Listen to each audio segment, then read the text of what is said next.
তারপরে হচ্ছে যে বিভিন্ন রকমের সংকট। এই যে প্রথম আমি সিরিয়াসলি আজকে 3 দিন এই প্রথম আমি একটা পুলিশের গাড়ি দেখলাম আমার কাছে। আমি আর কোনো পুলিশের গাড়ি এখন কোনো পুলিশের গাড়ি ছিল না গত আর্মিদের ওখানে আমি আবার গেছি। ওরা ভেতরে অনেক কাজ করছে। এত বড় এরিয়া যে আপনি তো এটা বুঝাইতে পারবেন না। আমরা সকাল থেকে আমরা 4টা ট্রাক বিভিন্ন জায়গা থেকে পাঠিয়েছি। এখানে লোকালি আবার অনেক সমস্যা তৈরি হচ্ছে। এখানে একটা ভয়ঙ্কর সমস্যা সংকট তৈরি হচ্ছে কি জানেন? অদ্ভুত। এই যে স্টার লাইন নামে এদের একটা বড় বোধহয় ব্যবসায়িক কোম্পানি, হ্যাঁ বাস কোম্পানি, ওদের কনজিউমার গুডস আছে। বাস কোম্পানি আমি দেখছি ঢাকায়, আমি তো আর এখানকার মানুষ না। তাদের ওইখানে পেট্রোল পাম্প, ওই এরিয়াটা কই নাম কি? এই যে স্টারলাইন পাম্প বলেছেন এটা। সেইখানে ওরা যায় দেখি যে সে পেট্রোল দিবে না। আরে বাপরে বাপ, পেট্রোল দিবে না মানে আমি আসছি কতভাবে বুঝাইছি, সে পেট্রোল দিবে না, দাম যা আছে তাই। আর এক গ্রুপ তারা কিন্তু পেট্রোল ফ্রি দিচ্ছে, ওইখানে যাওয়াই যাচ্ছে না এত মানুষের।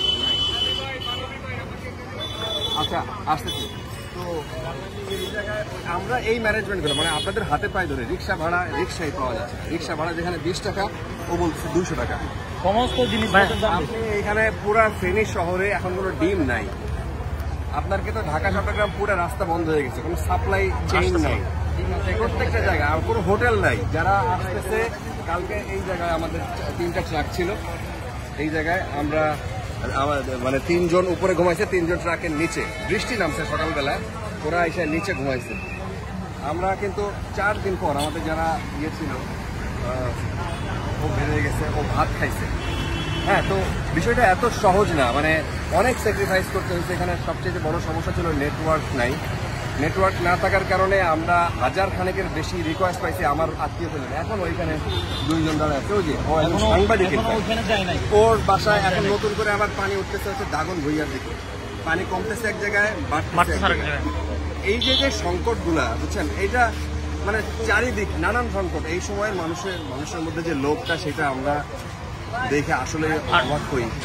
আপনারা কেন এই কাজটা করবেন? হোটেলে ঢোকাই যায় না, এখানে রেস্টুরেন্টে খাবার, আমরা খাবার পাই না, কিন্তু পানি নাই প্রত্যেকটা বিল্ডিং। আপনি কারেন্ট নাই, পানি নাই, এক মিনিট পানি নাই।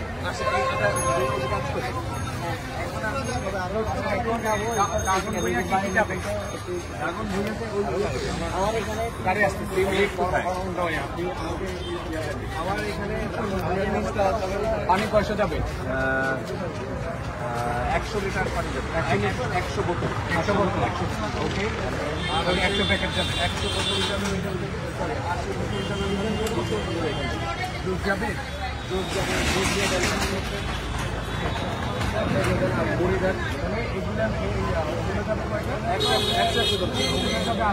এটা যাবে 4টা, মানে ওইটা যাবে 8টা, এটা যাবে 4টা।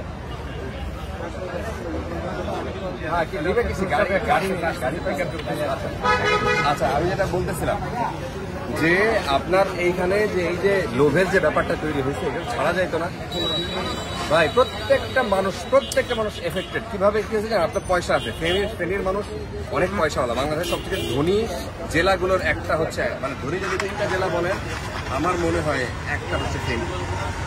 মানুষের বাসায় কারেন্ট নাই, ইলেকট্রিসিটি নাই, তার বাসায় আবার ইয়ে আছে, মোটর আছে, পানি উঠতেছে না, পানি পৌঁছাইতে হবে, মানে পানির জন্য হাহাকার। আমি এদিকে পানি কিনতে গেছি, 1 দোকানে দেখলাম পানি আছে 10 টাকার পানির বোতল, ও চাই আমার কাছে 50 টাকা। আমি বলছি মানে কি? বলে যে ভাই চাহিদা বৃদ্ধি, এইটাই তো অর্থনীতি বোঝায়।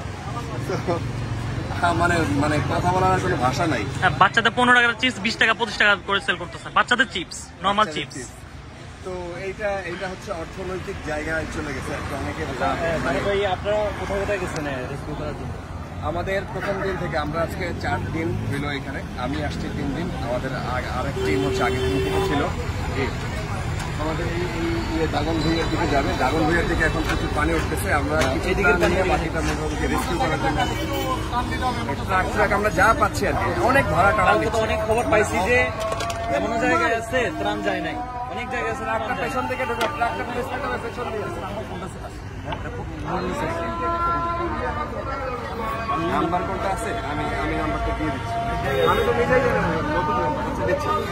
তো আমি বলতেছি যে ভাই এখানে মাদ্রাসা মসজিদ সবকিছু ওপেন করে দিচ্ছে, আপনারা এখানে এসে ঘুমান, এখানে এসে খান। কালকে মাদ্রাসায় আমাদের অনেক ভলান্টিয়ার এখানে যাদের কাছে এখন ত্রাণ যায় নাই, একবারও যায় নাই। আপনি জিজ্ঞেস করছেন কোথায় কোথায় গেছে, আমাদের ছাগল প্রত্যেকটা উপজেলায় গেছে। আমরা ছাগলয়া কিন্তু ওনার কথা বলতেছি 4 দিন পরে ভাত খাইছি কালকে। 4 দিন পর বাদ খাচ্ছে। ভাইয়া এটাতে একটা জিনিস অ্যাড করি, ভাই একটা জিনিস অ্যাড করি, সেটা হচ্ছে এই সাদা আমাদের সাথে ছিল প্রথমদিন থেকে।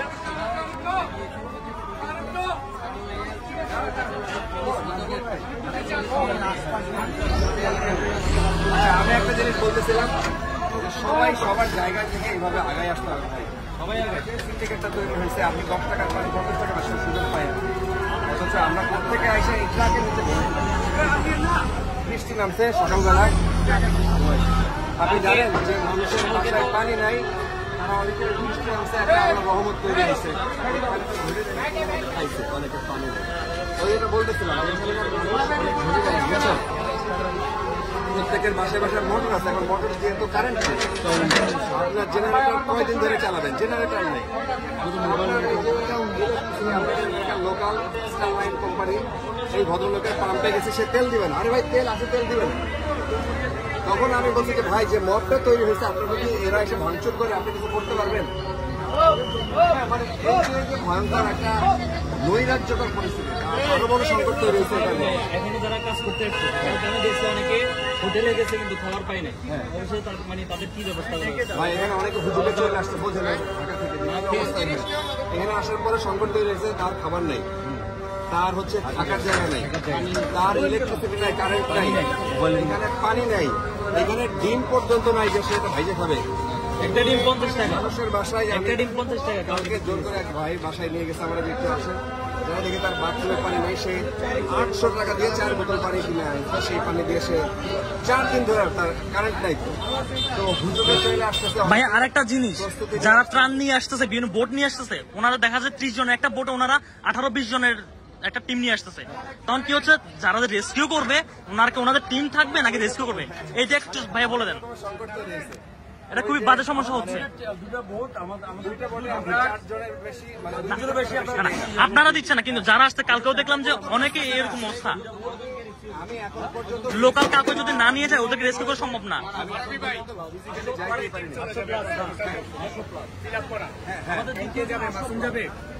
হ্যাঁ মাসুম ভাই, মাসুম যাবে, মাসুম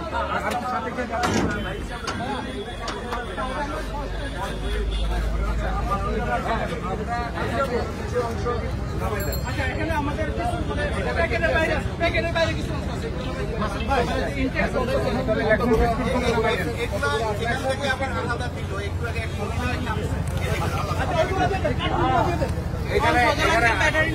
মানে সব চিত্র আছে, পজিটিভ নেগেটিভ।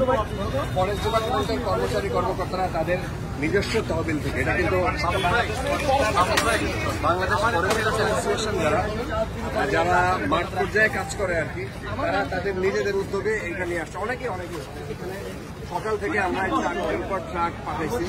এটা ব্যক্তি উদ্যোগে এই চিত্র যেমন দেখতেছি, আবার ব্যক্তি উদ্যোগে ওই যে বললাম 10 টাকার ভাড়া সে 100 টাকা চায় বসে আছে।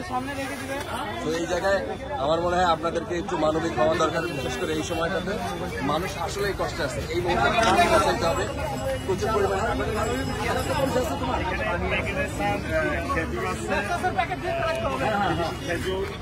পানি আছে 5 লিটার করে, চিরা আছে, মুড়ি আছে, লেকচা আছে, 1 প্যাকেটের বিস্কিট আছে, মোমবাতি আছে, পানি শুদ্ধ করে ট্যাবলেট আছে, ওর স্যালাইন আছে।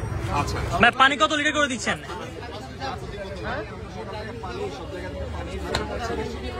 আমরা 500 প্যাকেট আছে, 500 প্যাকেট আলাদা কার্টুন আছে, বিস্কিট চিরা বিস্কিট আলাদা আছে।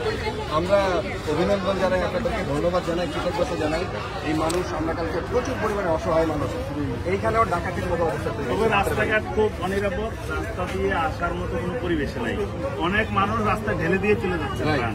এখানে কোথায় আসলে যে পাবে সেই জায়গাটা তারা পাচ্ছে। আপনারা কোথেকে আসছেন? এই আমরা চিটাগাং শহর থেকে রাত 4:30 বাজে রওনা দিয়েছেন রাস্তার মধ্যে তারপরে বলতে হয়েছে যে আমাদেরকে জানার জন্য যাচ্ছি। আমরা সরকারি লোক, আমরা নিজ উদ্যোগে আমরা এটা নিয়ে যাচ্ছি।